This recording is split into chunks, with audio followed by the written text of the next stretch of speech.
this video blog thing, and I was asking some friends last night. We were listening to some music downtown, and I said, would you rather read something or watch a 5-minute video? And they were like, watch a 5-minute video. And I said, okay, well, would you watch a 5-minute video of me talking? And they're like, yeah, but you could make it more exciting.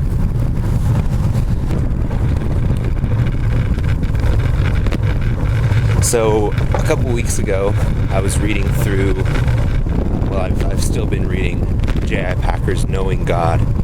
It's a basic boots-on-the-ground theology book for the layman. Second chapter,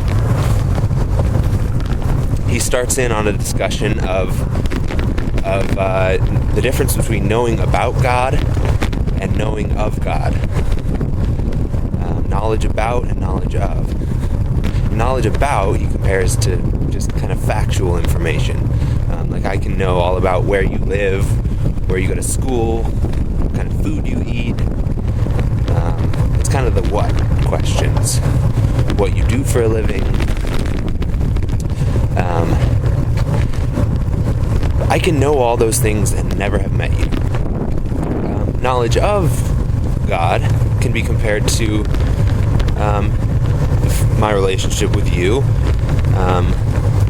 I can know about you, but I spend time with you. We sit and we maybe have coffee together, common Christian activity. But we sit and we talk and we get to know each other, and I get to know what makes you laugh, what makes you sad, what makes you angry. And there's this connection that's formed. I begin to like you, love you as a friend. And without that, you can't really say that you have a relationship with a person. And since we all say Christianity is a relationship, not a religion, if we're not spending time with God, how is it a relationship? Knowledge about somebody is not a relationship with them. And I was really convicted of that because I'm one to collect all these books and read books and write and think. But oftentimes, I don't remember to just sit and be with God. Just pray with Him, talk with Him, ask Him just to come, open my heart and ask Him to come. And when I don't do that, the relationship, that connection starts to kind of wither. And my life goes back to being basically a practical atheist. I know a lot of atheists who know a lot about the Christian God. In fact, a lot of atheists, there are some who make it their career to study Christianity, to study the Bible, to study ancient religion, but they don't ever get to know God. What would be the difference between I and them if all I did was study about God and never sat with Him? Nothing. It's called practical atheism. You say you believe, but you don't really act on it. You don't really spend time with God, so you're practically an atheist. Said since the Romantics, Christians have been afraid to meditate, I would say, a lot of times. They don't want to sit and just sit in their chair and enter into a world that confuses them. Chew on thoughts that they're not really sure about. So then we come along and we say, no, you need to meditate. God called us to do that. He wants us to chew on His Word, savor it. So how do we do that? Well, I often start by just sitting down. I have this big red chair in our living room. I just sit down in it, lean back, close my eyes, and just open my spirit. Just relax. Open myself up and ask God to come. Yeah. Where's the Student Union, the University Center? Yeah.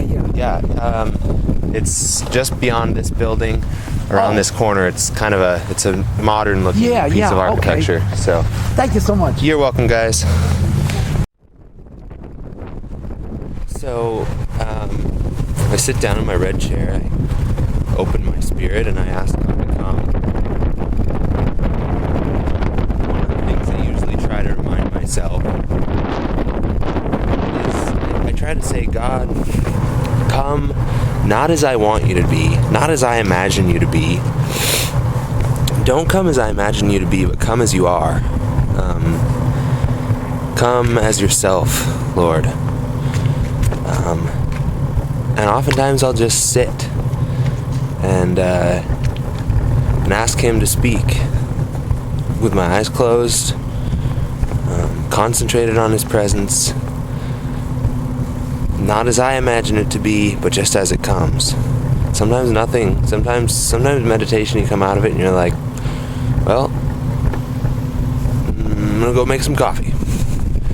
Other times, you can't imagine leaving that place. Back inside to the warm house, sitting in the red chair that I was telling you about in the living room.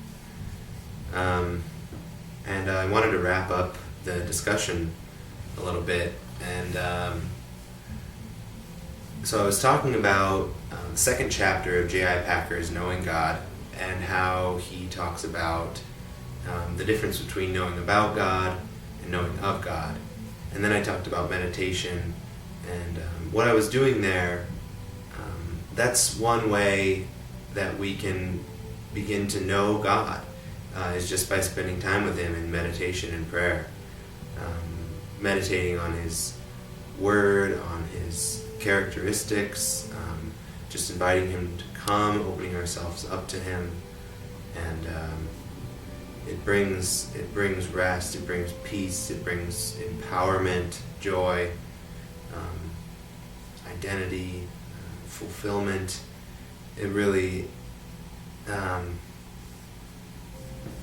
Christian meditation with the living God, the God who created love and life and joy, all these things, is really awesome.